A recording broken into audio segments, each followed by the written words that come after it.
Welcome back to the Training Podcast. I'm your host, as always, Tyler Martin-Olich, and today we are talking about producing commercials. But first, let's introduce my co-hosts. I'm Hillary Weber. And I'm Birdie Doyle. Hello, ladies. Thanks for joining me on the podcast today. We have an exciting guest, as always. Hillary, who are we introducing today? We are speaking with Kyle Franzak. He is a AD, but also has experience with directing and producing, and a really interesting background, and works mostly here in Tampa. He is a graduate from the University of Tampa, but grew up in Maryland. We'll get to that in the interview. But he's also worked at a bunch of different companies here in town, which we'll talk about after the interview. And I like the progression because he started out at more of a boutique production company and then finally moved up to one of our largest production companies in town. Now he's freelancing. But it's a really interesting journey and story because he talks about what he learned along the way at each of these little stops and his road. I cannot speak today. Road to success. And he just recently AD'd a pilot that we talked about with Stephen Dimler, who was a previous podcast guest, Felder Detectives. Yeah. So we got a lot to get to. But with that, we'll be right back with our guest, Kyle Franzak.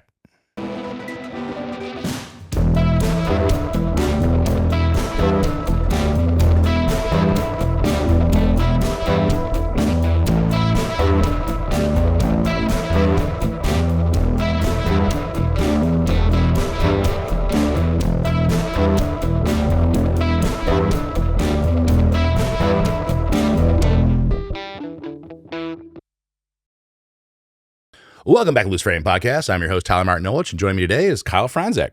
Thanks for having me. Did I say that right? Franzak. You did. Franzak. Okay, fantastic. Yes. How are you, buddy? Good. Yeah, it's been good. Good to see you. We always like to start these podcasts just giving some background and information. So you have been a longtime director and more recently doing some AD work, which we'll get into. Yep. But let's just start with how you got into the film industry. So give us like the elevator pitch of your life. Dang, the elevator pitch. Well, I think, so I've always been in like storytelling. Mm-hmm. And so as a child, my dad used to tell me stories going to bed. And, you know, he wasn't a great storyteller, but I loved that time. And in elementary school, we had this gentleman that would come in and tell us stories. And we'd sit on these little carpet squares and he would tell us these captivating stories. And I always kind of like loved that. And at the time too, you know, like Star Wars was coming out with behind the scenes stuff. They re-released stuff, Lord of the Rings. So I saw all the behind the scenes and I was like, oh, I want to tell stories.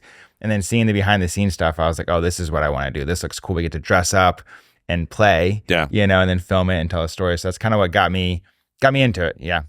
So you saw a movie at one point. Was it Lord of the Rings or Star Wars? What was the most impressionable movie from when you were a kid? Probably Star Wars. Okay. So you saw that on TV. It's like, I could do that. Not as like I want to do that, right? And so like I think because it's just gonna actually like the Star Wars had these spin-off ones that were like the Ewoks. Yep. And those I loved those as a kid. Battle for Endor. Battle for Endor. Yeah. So I was like, we used to go to the library and rent those, and I would rent it like every week, and we'd rewatch it. And then at the beginning of those, they like special editions, I think they were, but they'd have George Lucas talking for like 45 minutes about the making of it. And that was when I was like, elementary school, and then middle school was when Lord of the Rings came out. We had DVDs. And just seeing the behind the scenes, I was like blown away. I mean, they're like blacksmithing tents and they're like this is real, you know? And that's when I was like, I want to do that. I was like, I want to be involved in this somehow. This looks like so much fun. I'm going to catch some hate for this, but I actually like the Ewok movies more than Return of the Jedi. Same. I mean, I love the Ewok. I mean, again, I grew up on those, so it's very nostalgic for me to watch those. With The Witch or whatever it is. Yeah. And it had, who's the diabetes guy? Wilford Brimley. Yes, Wilford Brimley. Who's playing Han Solo, but old man Han Solo, I guess, maybe? They retconned that, but like he's in the Millennium Falcon and it's crashed. Like, I don't know, it's fun. Anyway, so you grew up with storytelling, interacting with movies and seeing the behind the scenes stuff and being inspired by that. Did you go to a high school that had a multimedia program? No, so funny story. My only involvement in film was in elementary school. We had a newscast we would do every Monday morning, and the fifth graders got to do it. So I got to direct it, and my friend was the, camera operator. Like our librarian was awesome, and she would set everything up. So we just come in and push record. And so that was my first experience in it. And then we never had any of that throughout middle school, high school. I think DSLR started coming out when I was in high school. So I got a DSLR. I'd film my friends with skateboarders, so we'd film, and I was kind of introduced that way. And my parents are always very like, you can be whatever you want to be. When you go to school, you get to choose. And so I was like, well, I want to be a filmmaker. And they were like, well, okay. So when we said that, maybe not that. Is that a career? Is that a thing? So I do some research, and I found out there is a way to make a living doing that. And so that's kind of what pushed me into that. You know. So did you go into a film program for college? I did. I went to University of Tampa. Okay. I went to the film program there, and that was like I was very green. I mean, super super green. Yeah. Like I just saw behind the scenes, would film some stuff with my friends, like nothing intense. But going through that program really like opened my eyes to like where were you growing up at? Because we were just talking offline that your family's up in the Maryland area. Yeah, so I grew up in Southern Maryland, like an hour south of DC. So how did you find about University of Tampa and bring you to Florida? Well, so my sister was going to school in Fort Lauderdale, so I knew Florida was an option, and I also wanted to get as far away from Maryland. Not that I don't like Maryland, but I feel like it's my one opportunity to like reset and change. And so I had toured a school in Pittsburgh in October, and it was sleeting. And I was like, okay, I can, I'm close. This is close to home. And then I think I found UT online. It was like back when like a lot of these schools were promoting online. And so I found them. We came and toured the school, and I just loved the Plant Hall being historic.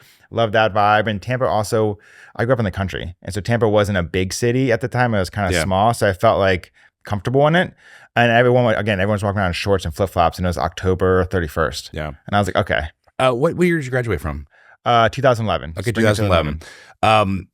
Just looking at downtown Tampa now and the University of Tampa, have you been back to the college recently? Yeah, so I ride my bike through there all the time. It's evolved, right? I mean, it's crazy. It's like 5 times the size it was. Easy, yeah. It's definitely doubled in size. I mean, even like when I remember sitting in Plant Park looking at downtown, and they were just building the Children's Museum. Yeah. It's like Sky Point Element were just going up as all dirt. The Riverwalk didn't exist. And when I graduated, they had the Riverwalk, they had the park. Curtis Hickson was there. And then now UT's expanded. I mean, there's like the whole film building, I think it's got updated. Yeah, it's crazy. No, it really is just the expansion, and that was really not that long ago, right? I mean, 2011 wasn't a lifetime. I mean, yeah. But man, it's really exponentially going up, both the university, the film program, but also downtown Tampa. So you graduate you started in 2011, you graduated in 2011. Graduated in 2011. Graduated in 2011. What was your first, like, hey, I'm getting paid for this, I can tell my parents I actually have a career? So I probably shouldn't say this on a podcast, but my last semester there, I had to get one class. So I took a like senior seminar style class, where it was like a teacher study, and I would rent gear from the black box, and I'd use that to make money.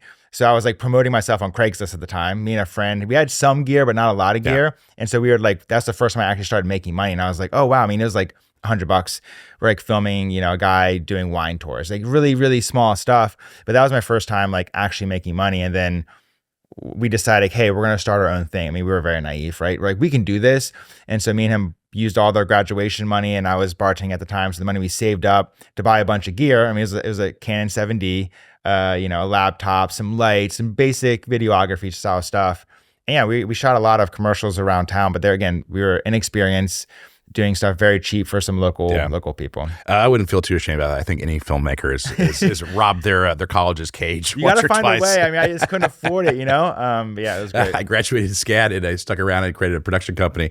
And this is back in when really Avid was the only editing system, and it was back when you couldn't just download software. You had to have an actual Avid system, and right? And it was thousands and thousands of dollars. But because I was an alumni, I could still get into the building. So I spent 2 years editing all of these paid for projects in the Avid lab. So you're not the only one who's done that before. Okay, so you graduated. You start making some projects here in town for cash using the Cage's equipment. What was your first like full-time production company job? The first full-time job I got was at the Lightning. Okay. And so they were looking for someone to kind of come in and shoot content, edit content for them, kind of like on game days and pre-game days. So like if we knew like Palat was going to have a big game, or it was a ceremonial game, I would make a hype video for that. And then during game days, I would generally go out and film before the first period and the first period of fans. And then I'd put the like don't drink and drive video. I'd be down during the second period, I'd be down there editing it. It'd be pre-cut, right? So I'm just adding new fans in there. So every day or every game, it would be, the fans that are there for that game. Yeah. And so I did a lot of that. So I did that for one season. Honestly, it just didn't pay a lot. I was making more money bartending at the time. And so I was like, I need to go back to freelancing. It's just not not enough for me. And then I bounced around to a few different like marketing companies and startups that had like small video departments or small video areas that they were trying to do. And then I really didn't get into like the industry for real until I got a job at Ashley Home Store. Yeah.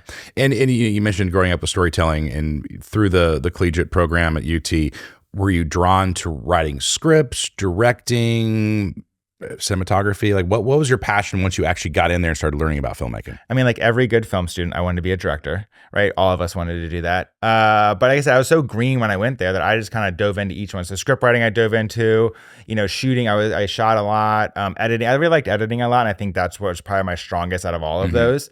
But I always wanted to direct. I mean, that's what end all be all. I just want to tell stories. And so that's kind of what drove me forward. Yeah. And then you started working for Ashley Furniture. And for people that don't know out there, a lot of big retail companies have internal production teams that shoot a ton of collateral, whether you're Home Depot, Ashley Furniture, Dick's Sporting Goods. Yep. And they're very lucrative and very well-paying and good experiencing jobs. Yeah, we shot. I mean, so when I first got hired, they had no video department. They had my boss, who is like a kind of a producer. Her title wasn't that, but she was producing. And all their national broadcasts, they'd hire a company from New York quarterly. So they come down and shoot 4 spots a year. And then there's a ton of, they wanted a lot of internal videos. I mean, the internal department had, I think, one video guy there. And so when I got hired, we're going to build a video department. And so we shot a ton of, we'd go to the factories, do how it's made, all that stuff. And then we started kind of taking over the national broadcast side of things, where they're like, hey, there's a solid crew in Tampa. Like, I don't think people realize, like, HSN was here. Yeah. There's a big industry here, and there's a lot of actual valuable crew members here. And so once we kind of discovered that, they honestly realized, like, for the amount of money they're paying this agency from New York for 4 commercials, we could shoot one every single month. And that's what we did. We actually transitioned into doing that. So I kind of bounced between, that's when I got into producing, was helping produce those. And then sometimes we would go on the road, do social media stuff. I would do internal videos, or we do the how it's made for the website, like product videos. And it was kind of, like you said, all over the place. I mean, it was that I learned a lot there, and I got to experience a lot of different things. This is kind of a double-edged question here, but did you feel that the service work you were doing was important to your career, or did at some point you just sort of resisted it? It's like, this is not telling a story I wanted to tell. A little bit of both. Yeah. So like, I think when I first got there, I just wanted the experience. And again, I was, later in my career, but I was still kind of green, And so learning all that stuff and kind of getting an ownership role. And I started producing more, and like getting that, ownership role was really, really helpful. And then going on national broadcast sets, we're having 30 to 40 people using techno cranes, hiring talent, we're hiring directors in. I got a lot of experience, and I was like, okay, I realized, like, this is where I want to go. I don't want to do the internal videos. I don't want to do the social videos. I want to do the big sets. And so I started doing more of that stuff. So how did that transition from Ashley to working ultimately at Diamond View? Was that your next step in your career path? Or Company Man was my next step. Company Man was, okay. Yeah. Little Rob Teasler. Yeah, Rob. Love Rob. So we had during COVID happened. It's kind of a funny story. I was directing at Ashley, and I got to direct this outdoor spot for Ashley. We got a huge drone there. I had all these talents. It was like my first real big directing opportunity. And it was the week that COVID was happening, right? So we hadn't shut down yet. So I remember, like, being on set, everyone's talking about it, like, what's going on. And it was like a huge crew were out, big drones and stuff like that. And so we got that in the can on Friday. Then I think that Monday is when they shut the city down, and so we were shut down. So we all had to work from home. Eventually I got furloughed. And so when I got furloughed, I kind of had to figure out, like, I wasn't getting satisfied with the work. I had learned enough. I was plateauing, right? Yeah. And so I don't know how I got connected with Rob. I think Kyle Barrett or someone else had mentioned to me that Rob was looking for, like, a producer type person. And so I reached out to him, met him, had a quick conversation with him. We clicked really fast. And so, yeah, I left Ashley at that point and went right to Company Man. So you mentioned you started feeling you were plateauing at Ashley. So in your next career step at Company Man, what were those other pieces that started lining up for you? It's like, oh, now I'm learning something new in my career path. Yeah, I was just doing more commercial work. I studied all the internal and social videos, basically went out the door. So Company Man is like a very, like, a small agency and very bespoke. And so we got to do a lot of cool commercials. And so I think Rob also gave me a lot of ownership on the things I was producing. I got to direct some things, produce some things. And so the variety was happening. I wasn't doing just furniture stuff. Yeah. And so for me, that opened up so much more with, like, my creativity. And I was able to, like, lean into it. Was there that first client working for Company Man that was like, wow, I'm going to do something really cool? Yeah. So we did this thing with Tom Brady. So it was the first Tom Brady job, or maybe like one of the first ones that he did down here. And he had these sunglasses called close sunglasses, or eyewear, whatever it was. And so we shot this commercial for him. So that was like the first one. I was like, okay, now I'm like, this is more of what I want to do, you know? And then we had a big Lowe's job that had us traveling kind of all over the United States, filming people gardening. And I'm a big gardener. So I was like, yes, if I can like get things I'm interested in with what I want to do, this is a much better, you know. You know, you mentioned your how into storytelling you are. How difficult it is to tell a story when it's just a product you're trying to sell. Super difficult. I mean, I think that's why it's tough to do commercial work. It's not just like showing a product and saying buy this. You gotta, especially if it's like a bottle of water. What's the story? Are you telling the story of the water going from the fresh spring to your house? Or are you telling the story of the people that work there? Or maybe they give back? I mean, you have to, you know, really find out what the actual story is and what's going to help. But yeah, the commercial storytelling is definitely a different animal and different creativity for sure.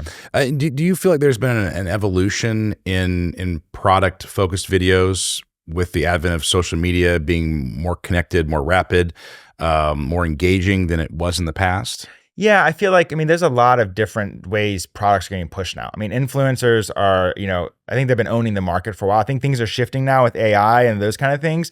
But I think when the influencers came onto the market, it was like, oh, I trust this influencer, this decision maker, and they have this shirt on, so I'm going to buy the shirt. So it's less on the quality of the production and more on who is the one telling you to buy it. The endorsement of it. Yeah. And so like you'd have some smaller brands doing things like that, but then you have other big brands that still want to catch your eye. I mean, there's commercial spots that you've seen over the years that the Budweiser, what's up? I'll never forget that. Yeah. You know, and that's just been sticking, and that's good advertisement. So there's still space for that in the commercial world. I mean, in the social world. Yeah. But yeah. When you are working in this industry, there's a lot of times where you have the opportunity to tell your own story. You're the driver. You're coming up with the script and where ultimately how the spot's going to look and evolve. And there's other opportunities where an agency stepped in, they've created their own campaign, and now you are the service gun for hire that has to bring it to life. Yep. Do you find it rewarding in both scenarios, or is one you prefer over the other? So I've like discovered my creativity. Like I know I work with a director in the area, and he's really good at like having no rules. Like you just tell him to make something cool and give him nothing, and he'll make the coolest thing in the world. I'm not like, I need a box. Yeah. So for me, I like working with agencies when they have a creative brief. Like, hey, here's the general idea. How would you approach this? I'm like, cool. It's like a prompt. I'm like, okay, how would I approach this? And I get all these different options and stuff. Where if you're telling me like, we have a water bottle, how would you sell it? I'm like, I don't know. You got to give me like where's your like little box I can put myself in, and then I'll like find a way to expand the box and do all this stuff. So I think both are rewarding, but for me personally, I'd much rather, because I like the thing about this industry I like the most is it's very collaborative. And so whether I'm collaborating with a DP, with a gaffer, with an art department, or anyone on set, or an agency, like I want other people to buy in, because I think together is what makes, you know, great work. Yeah. So let's sort of riff off of that. I know a lot of times on a commercial shoot, the agency and sometimes the client themselves will come in.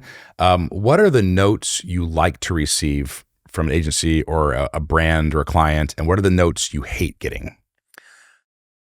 I think the vague notes is what I don't like. They're like, you know, if someone doesn't like something or doesn't want something, make it more punchy. What does that mean? Yeah, right. So like, I think it's tough sometimes, because even for me, like it's being on set and describing what I don't like about a shot, or what I like about the shot too, is like always tough. I think what I like the most is when someone tells me something they like, or do more of that, because then I'm like, okay, you liked when we did this, so I understand. Now I understand where you want to go. Where if you're like, oh, it's not punchy enough, like I said, that could mean a million things. Right. Even like when we're putting together creative decks, you'll use references for color, references for motion, but it's tough sometimes. You also show the motion stuff and it might be colored differently. It might be super contrasty or super desaturated, and the people get stuck on that. And so it's like, you know, it's very kind of tough in that world to kind of describe what exactly you want. Yeah.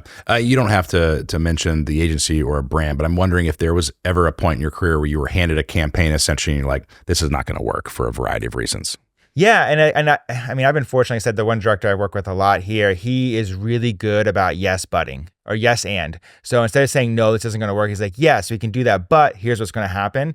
And he's again and it taught me a lot about pivoting, because I think right now in our industry, a lot of times someone says, I want this, and people deliver exactly that. But in reality is you don't really know what you want. Ultimately, you want to sell this product, get people in the door, but like, if you can, so I think it's just taught me to approach it a little differently and explain myself a little, like why I don't, it's not necessarily why I don't think this will work, but why I think this will be better for you. Yeah. I think that's changed my whole way I think about things and working with agencies, clients, because it's not always an agency. Sometimes you're going direct to client. And so those conversations are tough because these people have been in this industry for so long. They're very narrow-minded. And so kind of giving them what they want without them knowing what they want. Yeah. Right. And in that scenario, who are you trying to please? It is the client directly, or you're thinking broader and be like, this is what the audience you're trying to engage with wants? It's a double-edged sword, right? So like I think ultimately you want the audience, and like you're advocating for the audience in those scenarios, and so you're trying to like, describe to the client, here's what I'm thinking, But at the end of the day, the client's the one paying the bills. They're the ones that are hiring you to bring you on. So ultimately, you're beholden to them, and you want them to be happy. I mean, I try to work with clients that aren't good to work with, Have you ever been in a situation where you knew this is going to be a killer shot? This is exactly what this product needs, or what the spot needs, and then the client's like, "Yeah, we don't want that. Cut it out." Yeah. So I mean, on sets, that's the easier one to get around because I'm getting one for me, I'm getting one for you. Yeah. And as long as it's not like, oh, we have to set up this massive set just to get the shot I would like. But ultimately, that's why pre-production is so important, because I would like to get across all of those things. So on production day, we're not having conversations like that. Those are detrimental, honestly, because a lot of these production days, you're packing in more than you can actually do in a day because people are always tight for money. So like, we don't have time to, there is a little bit of time for some of the discussions, but those broader discussions, like we should know exactly what we're shooting, when we're shooting it, and how we're shooting it way before we even walk on set. I totally agree. I think pre-production is where a project either lives or fails, right? Yeah. So for you, what is the most important question to ask during pre-production that you absolutely have to have the answer to? I think that depends on a lot of different factors, right? It depends on what we're shooting. I think when I work with clients and directors and things like that, one of the things I like to ask is when we're putting our shot list together, always having must-haves, nice-to-haves in there, because you're always crunched for time. Yeah.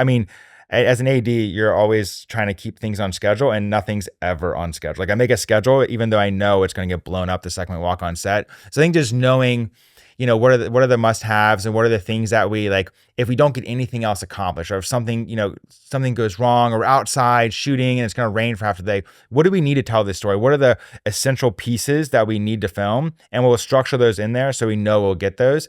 And then the nice-to-haves, I think sometimes people think when you put things as nice to have, you're not going to shoot them. But in reality, we normally get them. It's just good to know in a hierarchy of what you're trying to achieve.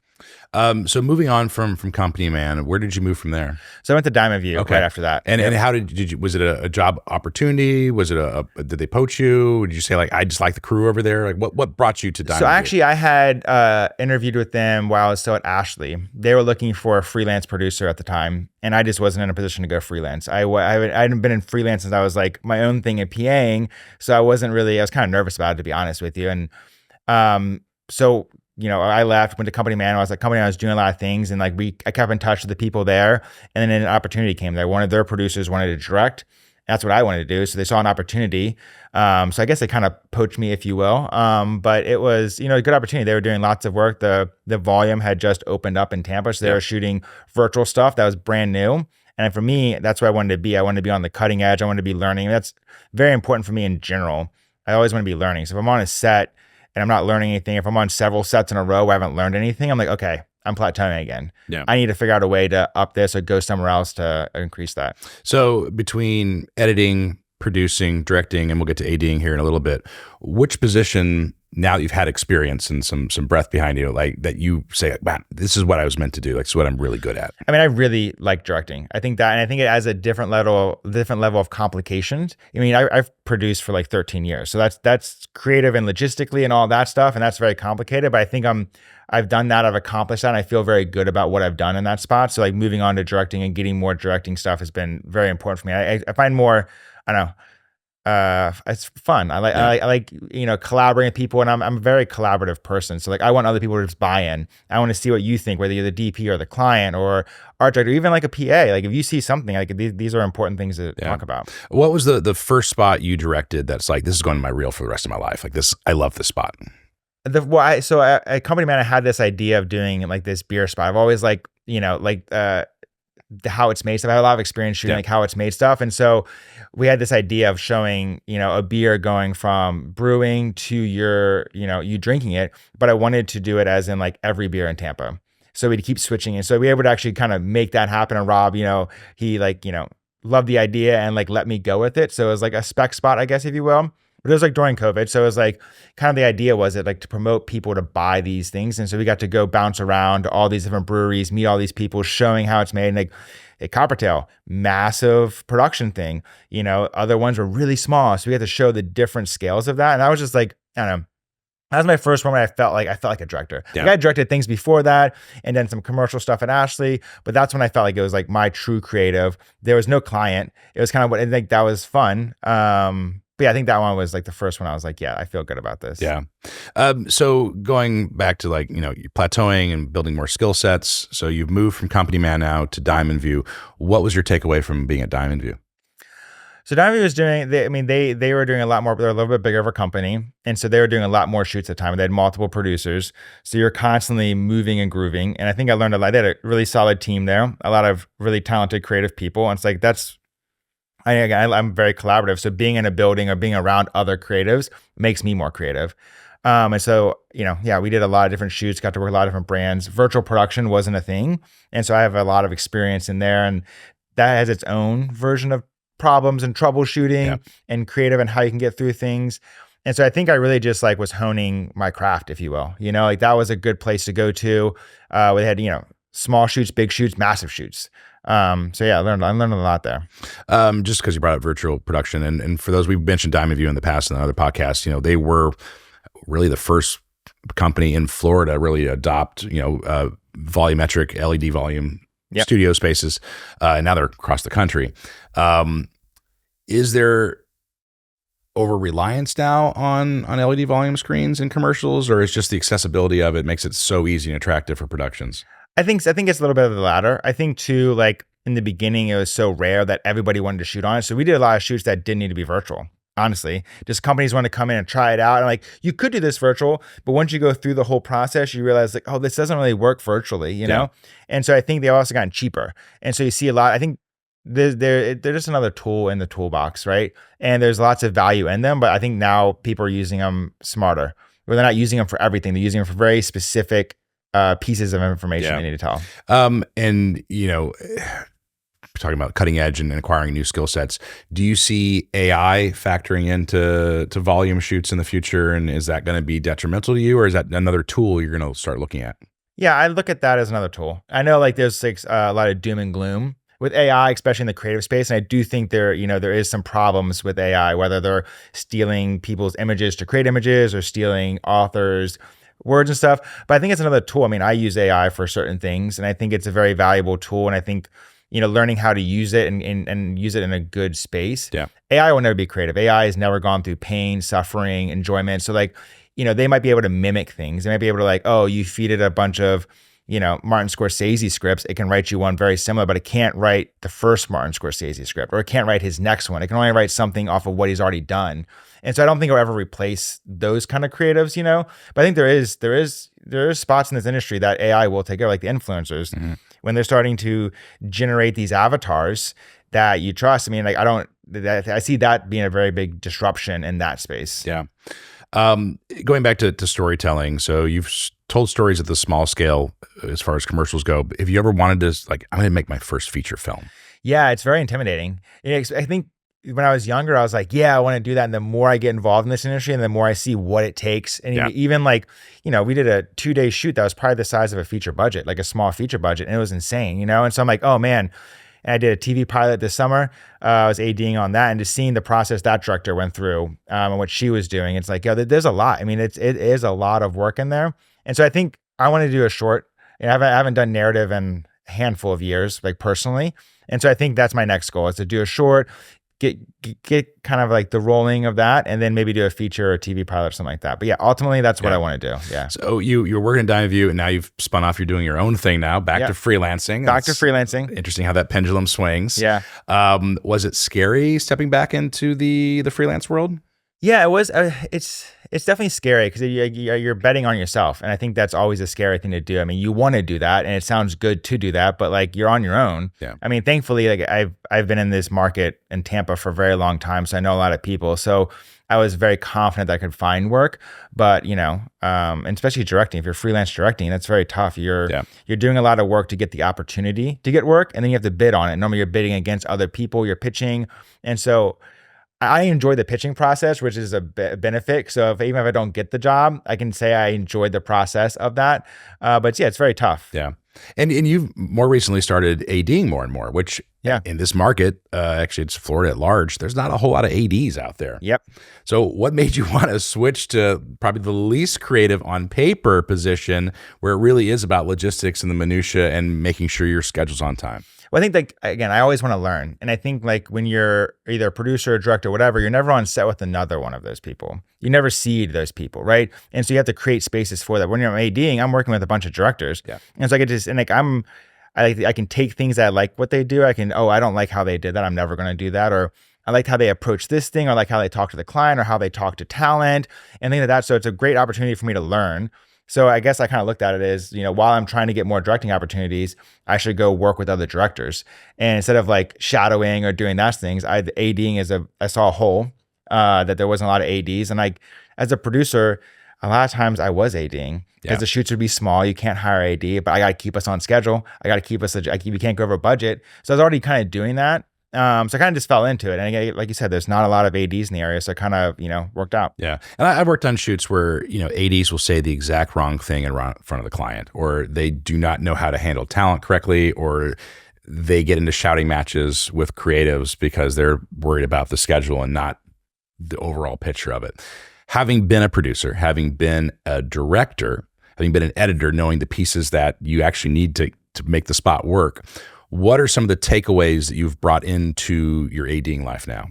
Well, I feel like I'm also very big on positivity on set and having a good set experience. So I've never suffered people that were assholes on set or anything like that. And so as an AD, I kind of take that approach too. And I understand I think part of that is giving the creative space to create, also by keeping them on schedule. So I think I have to find that balance, letting the clients know, hey, let these guys create for a little bit. I have your notes. We see them coming in, the producers earing them into me, but let's just let this, because a lot of times the client will see something oh, we need to change that, but the director's seeing it too. And he's like, oh, let me work on this area over here first. Let's get the performance down and then we'll move the camera. Yeah. Or let's move the camera first while I work on the performance. So a lot of times the client's notes are answered before I even get them into the director. So I think my experience as producing, of dealing with clients and working with clients, helps me kind of soften that a little bit. And again, that's all it is. I'm just I feel like I'm slowly moving things forward, not pushing, not dragging. I don't want to do any of that. I want to slowly push everybody forward together.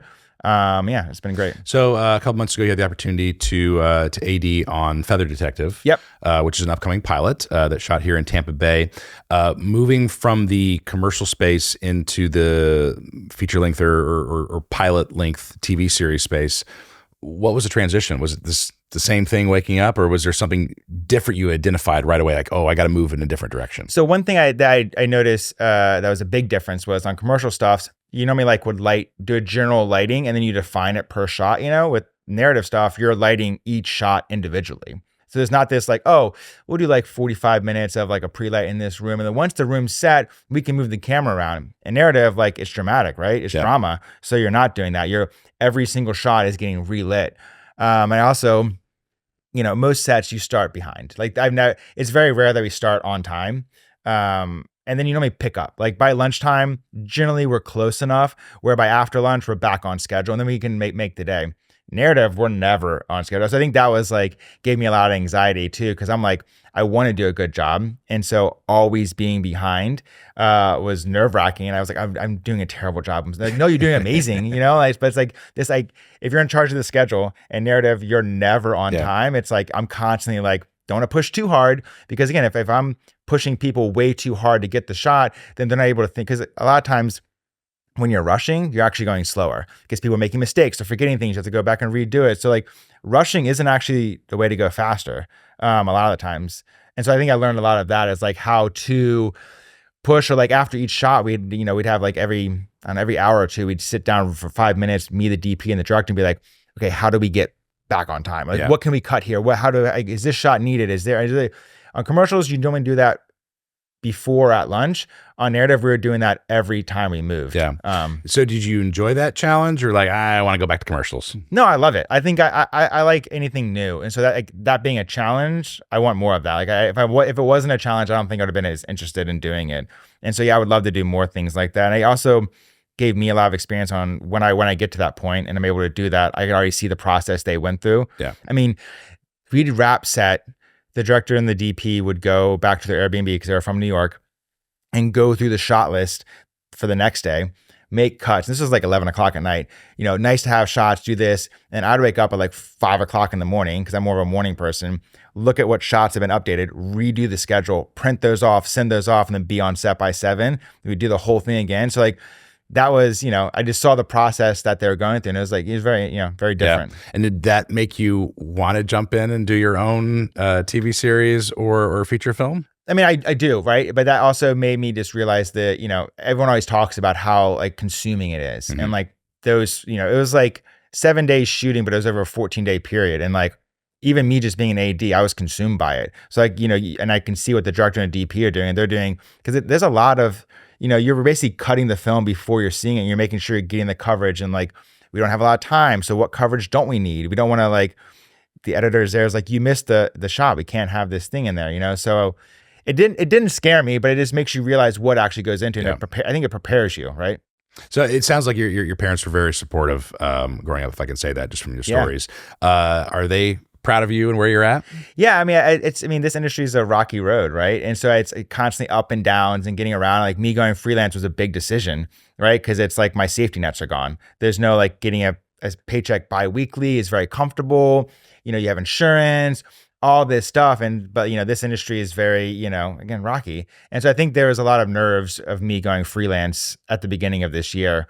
But I survived. I'm here. I made it. So yeah. You do very well. You came here to Florida, you went to UT, but you didn't have to stay here. You're from the Northeast. You could have gone back to Maryland or gone to New York or another production hub on the East Coast. What made you stay here in town?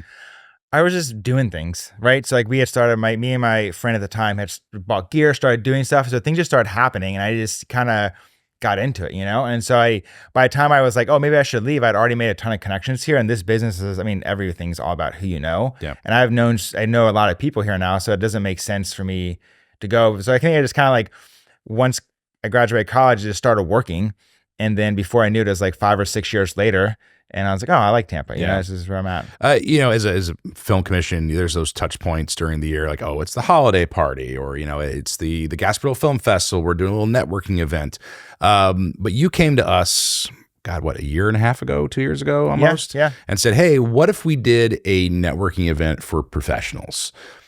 And we were like, oh, that's a really good idea. We don't have to wait for an event. We can create our own event. Right. And we've been doing it quarterly now. Well, since he brought it to us. Yeah. In fact, we just had our last one last month. How important is networking, both to meet new people, but also to maintain relationships? So important. And that's what I was kind of saying earlier. Like if you're a director, how often do you get to talk to other directors, right? Or like in a space where it makes sense to talk to other directors. And so, or producers or DPs, like DPs don't work together. Yeah. Right. So creating a space where people can come and talk, even people that are on set together, like you're working. So you don't get to talk about other things. And I think everyone in this industry is creative, right? Whether you're a grip, whether you're a PA, they all have projects they're working on. So I wanted to create a space where, yeah, you could talk about things. There's no pressure. You weren't worried about, oh, we only have like, it's lunch. We have 30 minutes, Like now it's like, yeah, the space is here. If you can't make this one, there'll be another one. And so, yeah, it's really important for me to have that kind of, I don't want to say like a family, but like, we're a large network here in Florida. And like the more we can help each other out, like all boats rise, I've noticed some networking events, not necessarily ours. It's like a high sales pressured environment where newbies are coming in and it's like, oh, I got to tell you about my project right now. And I want you to be excited about my project. That's probably the worst way to network. Right. So give some advice to someone who is going to their first networking event or has gone to a bunch and not been successful. Like, how should you actually approach a networking event? Yeah, I mean, I would just approach it. You just want to meet people. Like, you're not selling a product. You're not trying to get people involved. I mean, you can. There is people that do that. And that does work and that does happen. But I think when I go to these networking events or things like this, I'm just looking to meet people and talk to people. And if you're both in the film industry, you're going to be talking about filming, whether the last project you did, a project you want to do. And so those things come naturally. And I think just don't force it. I think, I like meeting people. And that's what networking is. You just want to meet people because you never know, like, I had a conversation with this person about this project, and 2 years later, something comes up like, oh yeah, that one guy I met here, like, and yeah, it's a connection. Yeah. So think back to your 20-year-old self. You're at UT with all the experience you have now. What would you tell yourself? Oh, that's tough. What would I tell myself? I think keep going. I think like there's a lot of like in this industry, especially if you're starting out and trying to break in, there's a lot of doubt. And I think early on, I constantly was questioning myself, where I'm bartending, barely making it by freelancing. It's like, is this the right industry for me? Is this the right path for me? And there was like several points where I had like, really important conversations with myself. I was like, hey, if I can't like get through this, I have to shift and do something else, but I didn't want to do it. And so I think, I would tell myself just to hang in there. Like, you'll get that. I think that's what people that are consistent and are just not going to take no for an answer and they're going to make it happen, get into this industry. And I think just knowing that ahead of time maybe would have made it easier, but also like maybe I didn't need to make it easier. Maybe that's why I'm here. It wasn't easy. That's where you found your confidence, is by going through the adversity. Yeah. So you mentioned briefly when we were talking about Ashley that, you sold them the idea that, hey, we have a talented crew here. We can do everything you're doing up in New York, but down here. Yep. What is it about Tampa Bay's crews that national clients should know? I mean, there's this, I think I've been to a lot of different markets in the country. And so I think what Tampa offers is a lot of experience. So you go to places where it has like some solid crew members, but maybe they've only worked on commercials of 10 people or less on set. With Tampa and kind of the Tampa Orlando corridor here, you have Disney, you have major companies coming down here like Ashley. I mean, even during COVID, a lot of brands came down here because they saw we had solid crew. And so I think what I would tell people about our crew is like, there's a ton of experience from working on. I mean, they shoot Lifetime movies down here, like big national broadcast commercials. So there's a lot of experience here that people have been on these big sets and done these types of things. And so I think that's the most important thing when I'm looking for in other cities is what kind of experience do we have here?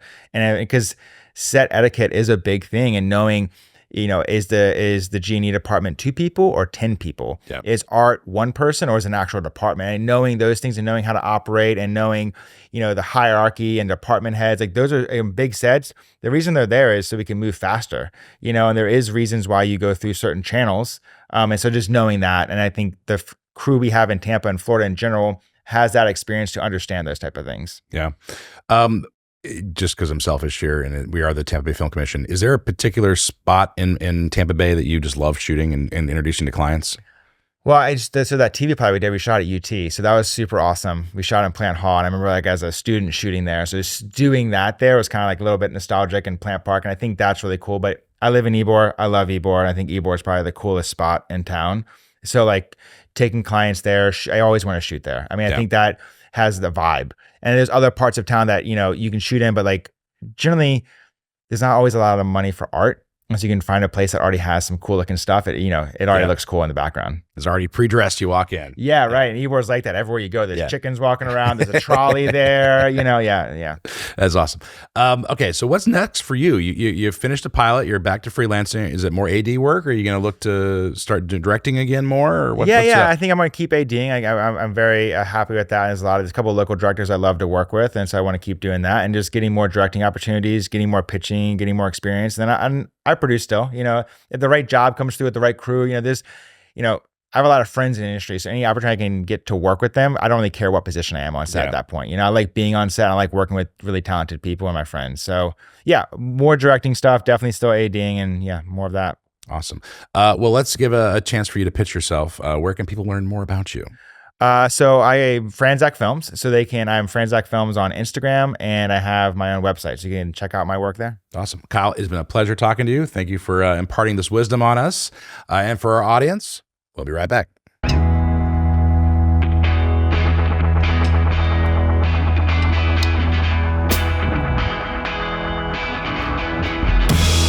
And welcome back.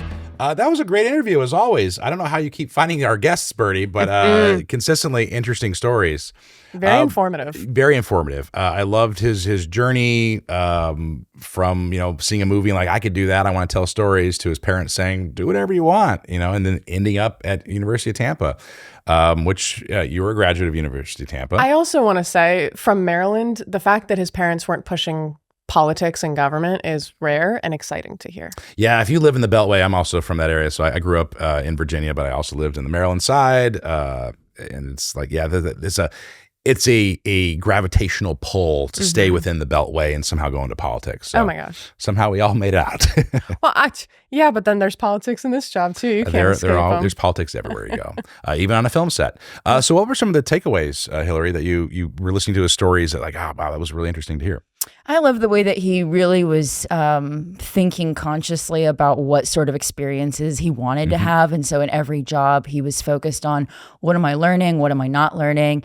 And if there wasn't any development, realizing, yeah, it's time to get the hell out of there and move on to something else. Excellent takeaway. I loved him saying, I felt like I was plateauing. And I think being conscious enough of your own career path and recognizing that I've learned as much as I can in this position, I need to do something else, or I need to challenge myself. Be around further. Different people, new ideas. Yeah. Yeah. It's so important, particularly new ideas, right? Because you can get into a pattern so quickly, because if it's you're working for like an Ashley Furniture, and nothing against Ashley Furniture, but like you're doing something very specific to meet their customer and corporate needs. Every time. You're not having that opportunity to tell a different story or be challenged with, a larger or smaller budget or something broader for a national scope or more of a local scope. So it really is important to realize when you're plateauing. Yeah. What else did we take away, Bertie?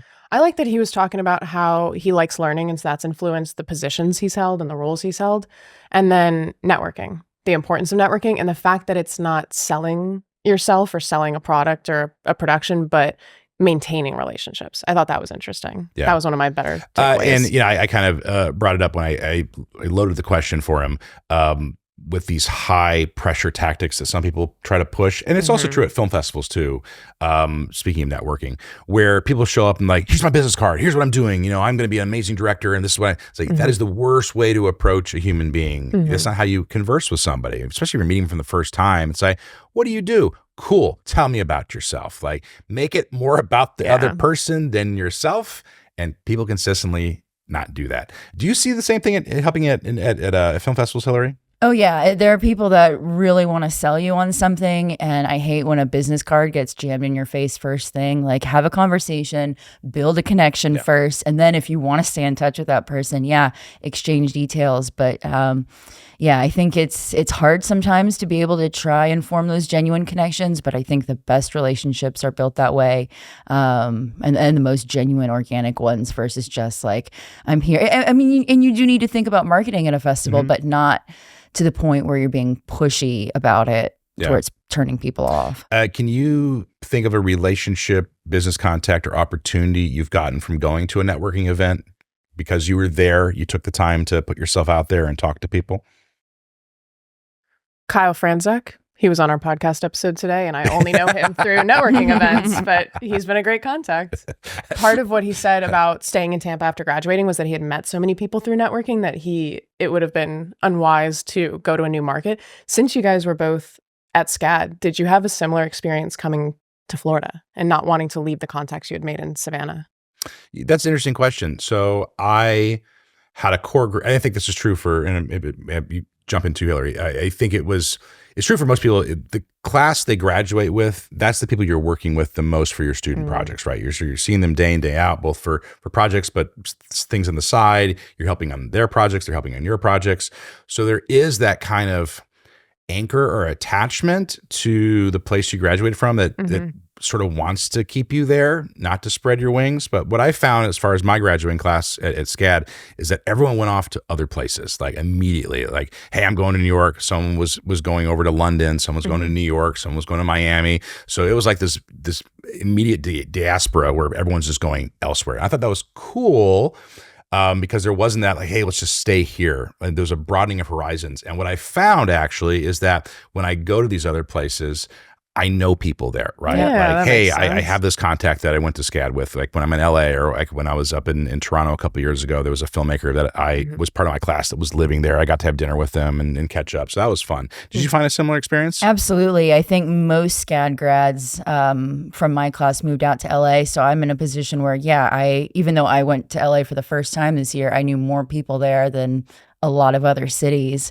And I still know a ton of people when I go back to Savannah and go back regularly for the Savannah Film Festival. But again, with the film festival circuit, it's a little bit different than having a home base in one town. You see the same people at film festivals. So it's the same group, but you're in a different city every time, whether it's LA, Toronto, Miami, you know. I did point. take his point though. Like, he graduated here and he chose to stay in this market. And by continuing to network, by continuing to work with the same people, he sort of built a core crew that he relies upon and they rely upon him. So I think it's very important. I also thought, as far as a takeaway, he's the first person I can think of on the podcast that we've had who expressed it this way, that, Tampa has a dedicated crew base, right? A very experienced crew base. And we've had other guests say that, but he's the first one to say, like, it's because they work on so many different things. I mean, how many permits do you pull during the week, Hillary, that are the same? Like, everyone's unique and different. Every single shoot is different. There, other than like maybe like a couple's photo shoot or something, every single permit is different. I'm asking different questions, getting different approvals. Yeah. And what are some of the types of productions you see on your desk during the week? Oh my gosh, we have everything from feature films, whether that's something at like the Hallmark or Lifetime level, or something independent like Feather Detectives. We have major commercials for Lowe's, Ashley, Home Depot, Rooms to Go, major brand names, a lot of photo shoots, even smaller, a lot of like product shoots, Circle. We have a lot of shoots for different sports teams because there's so many here in Tampa. We're pretty much always doing something for one of them. So there's a lot of variety in what we have. And, we have a very experienced crew base, but it's a small crew base. And because it's a small crew base, everything you just said, they're working on those types of productions. So one week they might be working on a Hallmark movie. 2 weeks later, they might be doing a $4 million, Home Depot commercial. And a week after that, maybe they're doing a print collateral shoot for Dick's Sporting Goods. So they do get so many bites at the apple. Whereas crews in other places, they might be kind of pigeonholed, like, well, you're the independent feature guy. Like, we'll call you when we have an independent feature. These guys, or our crew in here, men and women, they get calls constantly to work on all kinds of things. And the cool thing is that they have that breadth of experience. And it doesn't sound like Kyle is being pigeonholed. He's someone that's had the opportunity to work in all of these different areas, which maybe you wouldn't have the chance to do in a major market. So it seems like, at least for him, that route seems to be working and effective. Started on small product shoots, moved into internal stuff, did a lot of freelancing, worked on national spots with things like Diamond View, and then now he's doing TV pilots, right? Yeah. That's a lot of different types of filming in a short amount of time. That's a wide range. And I like that he talked about how our crews have experience with big productions, because that makes all the difference. Yeah. That instills that confidence that when people come here, that it's any size and we can handle it, which is great to know. I mean, we're not Miami. We're not New York City. We're a mid-sized market, but we're a growing market. But despite being smaller than a lot of other larger places, we get a lot of high-end commercials that come through here. So it's not unusual for us to have a multi-million-dollar car commercial shooting, or a huge brand coming to town, like a Louis Vuitton or whatever, right? They're here in market, they're shooting.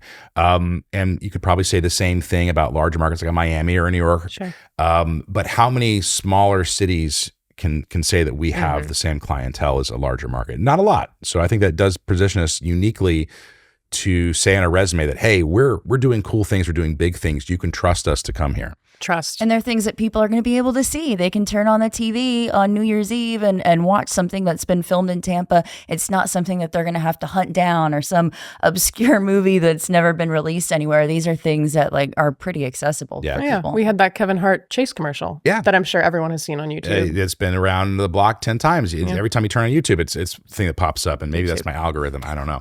It's on my YouTube too, so I don't know if we have the same. But what would the Tampa Film Commissioner want to see on YouTube? That's it, me. That's exciting. But it's fun. I mean, you turn on TV and it's like, oh, that's a Super Bowl commercial. That's shot at Hat Tricks. Like, that's awesome. Like, so we do have a lot of larger brands that shoot here, and it should instill confidence. And I forget to to mention that is enough. So I'm glad Kyle brought that up. Yeah, for sure.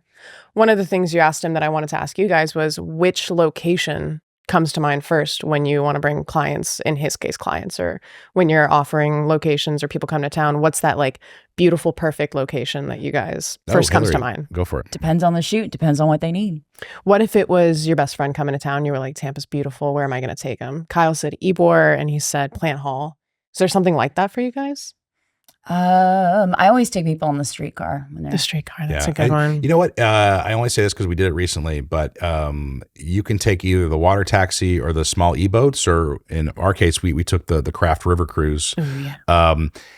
And I had never experienced downtown from the water level, going out through the port, through the Finger Islands, past Davis Island, up the river and back. And that gave an entirely new perspective of downtown. And it made me feel really small for the first time. It's like, oh, wow, these are really big buildings. And I feel like I'm actually in a metro area. Yeah. I thought that was really cool. And I think next time I have a fam tour, bring someone in, I would totally take them on a water taxi just to show them that experience. It's really funny that you said that, because when I first moved to Tampa, when I was trying to familiarize myself like a lot more with the area, that was one of the first things I did. I got on the Pirate Water taxi and I rode that up and down. I've never been on that. And I was sitting there thinking about it, I was like, I've never done this before. This is a cool new perspective, and it's right there. Yeah. The Pirate Water Taxi is cool because they have really experienced tour guides and they speak a mile a minute, but you hear it all. There are so many things I didn't know about Tampa. We go under a bridge and she's like, well, this is the bridge that, so-and-so built in protest of this and that. And it's like, oh my God, I had no idea. Yeah. So cool. That would be my answer, is I take them on a Pirate Water tour taxi. Yeah. I like Davis Island. When you go past the airport and then past the dog beach, and there's what is it, the Davis Island Yacht Club? The yacht club. So between the dog park and the yacht club, there's just sand and shade and sun and water, and it's like a little hidden gem. And you look one way and you see beautiful yachts and boats, and you look the other way and it's an industrial complex, because you're looking back at the oil refineries attached to the port. Fun to look at regardless. Two different looks. Yeah. So ladies, as Kyle mentioned, we do quarterly networking events. Where could people learn more about those events if they wanted to? You can find us across all social media platforms at Film Tampa Bay, and you can stream the Loose Framing podcast anywhere you stream podcasts, and you can watch us live and in action on YouTube. And with that, we'll see you next time.